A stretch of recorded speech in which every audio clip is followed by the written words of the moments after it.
Greetings, dear viewers. Today I have a poem for you, which is about Vera Menchik, the first women world chess champion. Now, in terms of the dominance, if you consider both the male and the female, there is no one that comes close to Vera Menchik with respect to her chess domination.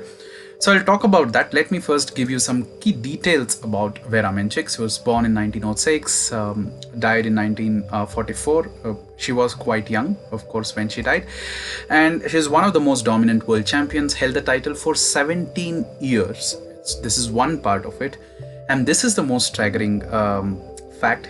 She lost only one game out of the 85 games in a world chess championships, which is an indication of how dominant a champion she was. And she defeated several strong male players as well, and notable are Reshevsky and Max Euwe. But Max Euwe was not the world champion at that time, but nevertheless it is just an amazing feat. And she lost her life due to a V1 flying bomb. There was a flying bomb which came and crashed on her house. Her sister and mother tried to get some shelter, but unfortunately it was a bit too late, and the chess world lost a real gem. In terms of Vera Menchik's life, she was considered as someone who was very reserved about her emotions even while she was playing. A lot of them appreciate the fact that she hardly moved.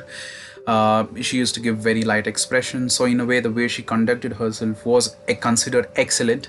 And a funny story is there were some male players who formed this club called as Vera Menchik Club, wherein the members are going to be the male players who have lost against Vera Menchik. And in this club, notable members are Reshevsky and Max Euwe. Max Euwe lost to Vera Menchik 2 times, and he jokingly said that he would be having the rights to become the president of the club because he lost twice.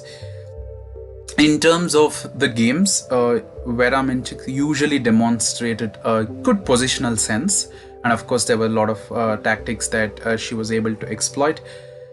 And there was very less women who actually were able to give her any kind of competition, and this was majorly because of the fact that she was quite a strong player.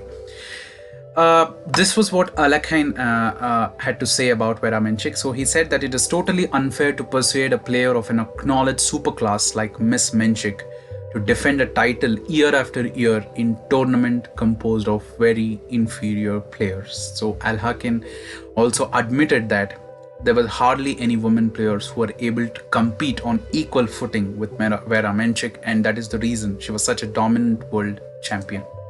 Now, there are a lot of games, but I just wanted to show you this particular position, which is an indication of how good she was, not only in terms of positional play but tactical resources as well. Here, as you can see, white has a very significant advantage because of the bishops aiming at the black king. The immediate threat here is queen into h5. After g into h5, bishop h7 is checkmate. So first, Vera Menchik wants to deflect the queen, because now if you play queen into h5, there is a chance of queen into h2, counterplay by black. So in this position, white to play, what do you play? You can pause the video if you want to consider this as an exercise. Now let me give you the answer, which is quite staggering. Now the queen has to be deflected because it shouldn't aim at h2.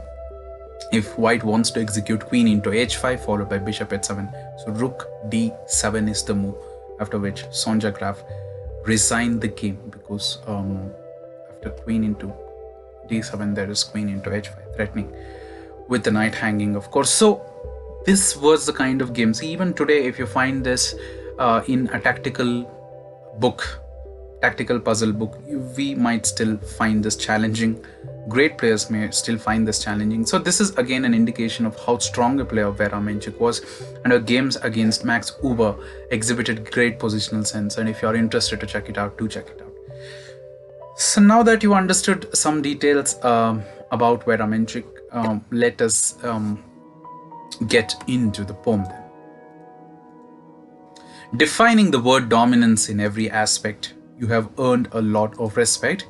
Being well above the field in championships is commendable.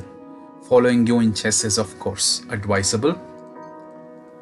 You famously made players open a club, which was Vera Menchik's club, which is a testimony to your strong play against the men's field who had planned to stay.